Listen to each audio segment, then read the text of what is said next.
Hello! How are we all? We good? Yeah! Pathetic. Pathetic. Right, okay, I'd just like to say, before I begin and before we kick the show off, fire exits, in case of a fire, go to them. That's what I've been told to say, so just walk to the fire exit in a... Where are they, Charlie? Well, I think they're at the front. And at the side? And to the sides. That way? In case this looks ill-prepared, ladies and gentlemen, I did write this half an hour ago on the toilet, so you can see why I don't know where the fire exits are. And actually, I'd like to kick things off about almost the epiphany that I had when I was sat on the toilet. You see, I've been very nervous about tonight, and writing it has definitely not made my night any easier. And I experienced for the first time ever in my life something called the phantom shit. Now, for those of you that don't know what the phantom shit is, let me give you a little example. You sat there on your porcelain throne, you're having a wonderful time, you're thinking, could this be any more relaxing? And then you stand up, you get all your toilet paper ready, you're there, and you go, there's nothing on the paper. Why is there nothing on my toilet paper? I do not understand where this poo has gone. So what you do then is you go to the toilet, ladies and gentlemen, and you look down there and you think, where's it gone? You think it must have shot out so fast that it's flown around the U-bend. I didn't know what to think. But anyway, after that, I think I put it down to nerves, and I think I should begin. Actually, one or two of you may, or may not have, hopefully not, heard a bad word that I just said, and I would like to say now, I am only human, so if any bad words slip out, I do apologise very, very much. But actually, talking about bad things, bad language, that sort of thing, I can barely see most of you, but if you live at home with your parents and you own your own PC, Macintosh, laptop, that sort of thing, could you just raise a hand for me? Don't be shy, come on. I can see a man there, just the one. There's got to be more than that. I think there's quite a few of you. I think there is, in which case, I'm not going to be using any words that you... Yeah, there's more people about waving at hi. Yeah, I will not be using any words that you lot do not already know. Because for the parents in the audience, your child owns their own laptop, go home tonight, rush in the door before they do, and check their browsing history.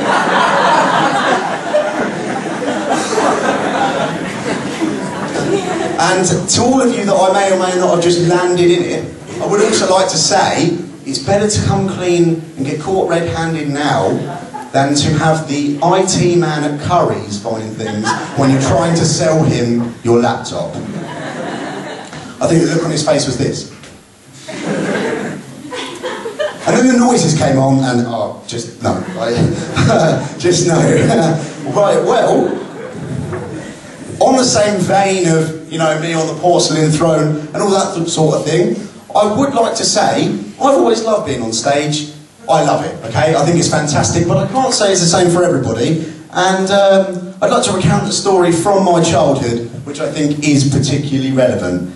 Now, this was when I was 6, no, 5. I'm going to go with 5, and it was the school nativity. So we were all gathered round, everyone was playing their parts. I actually, at that time, had not been at school due to being ill, so I wasn't in it, so I was one of the happy spectators. Now picture, if you will, the penultimate scene in a nativity, the bearing of the gifts from the 3 wise men to the baby Jesus. Now they're all walking on one by one, there's all these 5-year-olds walking on with their presents. The first one delivers it to baby Jesus. There you are, mate. Second one delivers it to baby Jesus.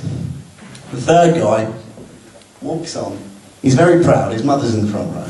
And he walks on, and he goes, oh!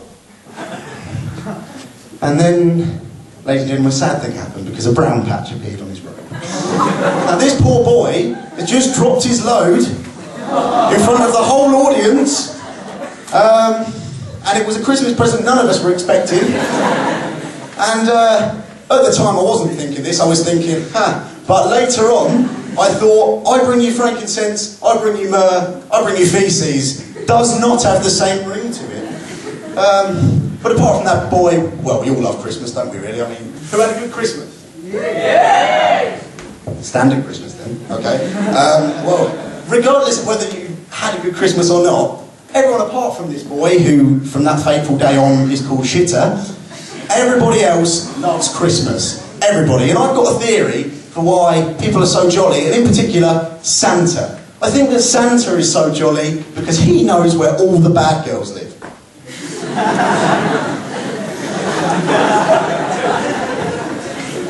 I was once told by a man that Christmas is a time for giving, loving, and receiving. Unfortunately, the man that told me this was Gary Glitter. Now, I take the mick out of this boy for pooing himself in front of everybody, but my time at primary school was just as bad. I was very, very fat, and at the time, I was diagnosed with asthma as well, so that was the topper on the icing. And I thought to myself, I was 8 at this point when I was diagnosed, and I thought, well, look at me, you know, I'll end up being, if I have glasses, I might as well just, you know, go play Warhammer now. So I decided to myself that I was going to spice my look up a bit, and thinking I knew best, as every 8-year-old boy does, even though my mum had given me a lovely bowl cut all the way round, I thought, no, I'm going to change this. So I went down to the Littlebourne corner shop and bought myself some 48p hair gel. Now, the only problem was that putting my hair in spikes did not disguise the fact that I was, well, I had about 8 chins, more rolls than a bakery, so that when I walked down the street, I looked like Sonic the Hedgehog squatting on John Prescott's face. And it was a disaster. In fact, all I was good at primary school was thinking outside the box, but it has harmed my career as a goalkeeper. Now, where was I? Oh, warning, ladies and gents, never, ever, ever, ever buy 48p hair gel from Littlebourne shop or anywhere else for that matter. It smelled like pure gasoline, was lumpy, and I'm pretty sure if I carried on using it, I would have been bald when I was 12. And along this vein of bad hair, and like grooming products and all that, my rule is never go below £2 with any grooming products unless the thing that you're trying to groom is Paul Scholes' pubes. Now, I have an unfortunate story about grooming products. I used to play five-a-side football, shocking I know, I used to play five-a-side football with a man called Nigel.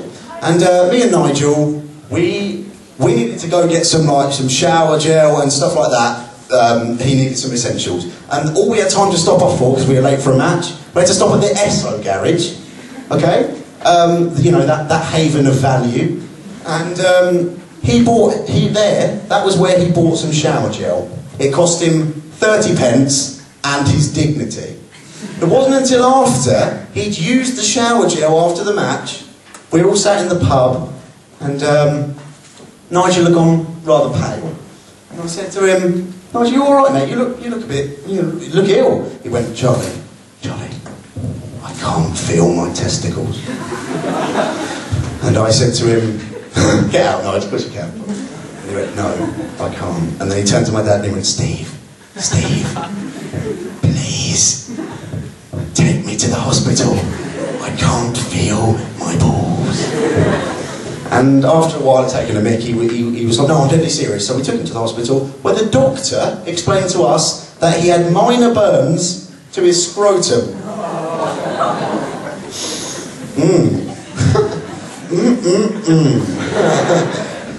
And had to be honest, in retrospect, it possibly wasn't the best advice from me saying, go on, Nigel, get a bargain. But then again, the last bit of advice I gave was to Wayne Rooney when he asked me what he should do with the 2 strippers in his room. So, what can you do? Now, what else have I got to talk about? Oh yeah, embarrassment follows me wherever I go, to be honest with you. I mean, it's just something that attracts itself to me. For instance, the other day, I was sat on the train, I was opposite this really gorgeous woman, and I was sat there thinking to myself, please don't get an erection, please don't get an erection. But she did.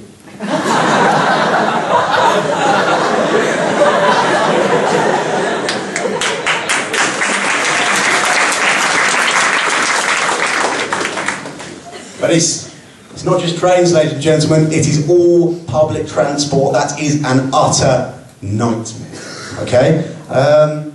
The worst ones, I think, are buses. Because buses, you get the old people, some old people, lovely, I've got all the time of day for them, love them.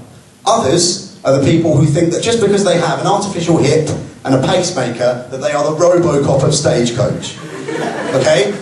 It's not funny.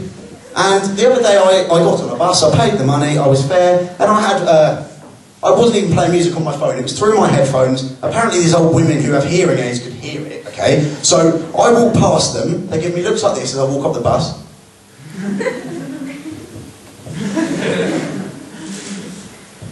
And then they turn to each other and I'm sat there and I'm sitting there looking at me, so I pause the music and they don't know I can hear them. And she goes, ugh, no respect. When I was young, all the young men were so polite and charming to me when I was young. And I felt like turning around and saying, well, of course, but they're not trying to shag you now.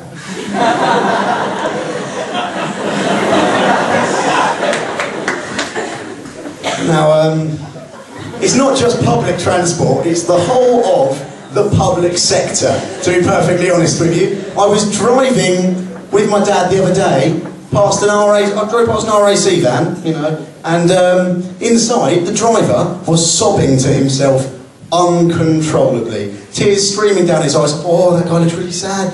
And me and my dad tried to give him a thumbs up, wave to him, be like, hey buddy, hey. He couldn't see us through his tears, and I turned to my dad and I said, that guy's heading for a breakdown. Talking to my dad, lovely man, yeah, a bit of Steve, everyone loves a bit of Steve, and I like to think despite all this bad luck and, you know, embarrassment, I'm quite an optimistic person. I like to think I've got that from my old man. Every cloud has a silver lining and all that, and bear that in mind, every cloud has a silver lining. I was watching the news, as you do, cup of tea, Bickies, with Steve, and on the news was a story about a paedophile ring who'd been given life sentences each, and I was good, you know, well done, that's good for the justice system, good, well done Britain, you know, I'm happy for you. And don't get me wrong, that's not sarcastic, I'm genuinely happy, but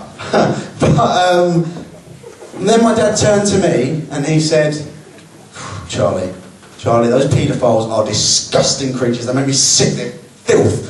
And I turned to dad and went, whoa, it's a bit harsh, isn't it? At least they drive slowly past schools.